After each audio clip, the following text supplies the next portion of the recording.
I'm going to read the story Snowman Magic. It had been snowing all day. Snowing, snowing, snowing. George was bored. There was no school, so he needed something to do. He kept looking out the window. Would it ever stop? The next morning, the sun was shining. When George looked out the window, everything was brilliant and white. The snow was so bright it was almost hard to look at. If he squinted, he could see it was very deep and it had drifted high against the slope in his backyard. George put on his warm socks and his snow pants and his flannel shirt. Then he put on his snow jacket, his boots, his mittens, and his hat. He was ready. Outside, the air smelled clean and cold. George plunged in the snow. It was fluffy, but crunchy too. He made a snowball and threw it against a tree. It was very, very quiet. George took some snow and packed it into a small ball. Then he started rolling the ball in the snow. The ball got bigger and bigger. When the ball got too heavy to roll, he stopped rolling it near the bottom of the slope. Then he started rolling a medium-sized ball. He put it on top of the big ball. Finally, he made a small ball for the top. George went inside the house and found a scarf in the closet and a carrot in the refrigerator. In the old days, his mother told him people used to take pieces of coal and use them to make eyes. But there wasn't any coal in George's house, so he found 2 buttons and brought them outside with the scarf and the carrot.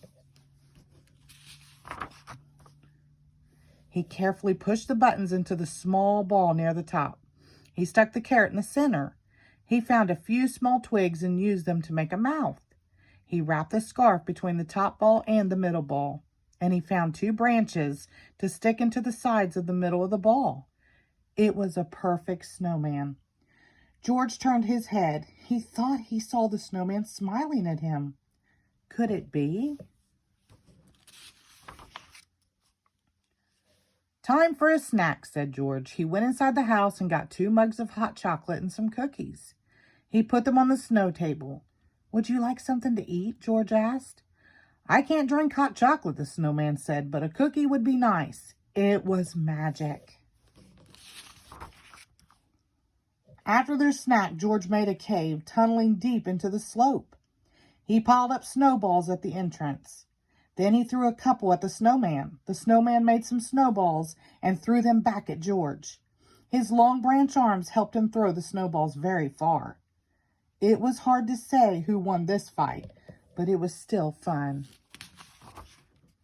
The snowman chased George around the yard. Then George chased the snowman.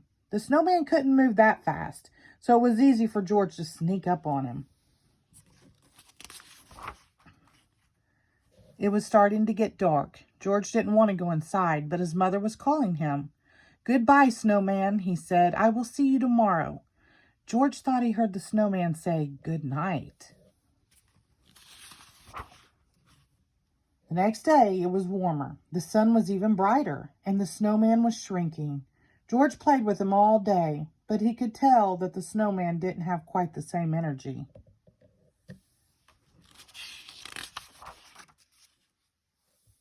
Then it was Monday. George had to go to school. It was another bright, warm day. When he came home, the snowman was almost gone. The scarf and the carrot and the buttons had slid down. He could hardly recognize his snowman. The cave had collapsed too, and the snow table had melted. The next morning, George looked out the window. It was snowing. Snowing, snowing, snowing. He couldn't wait to build his snowman again. The end. Thank you.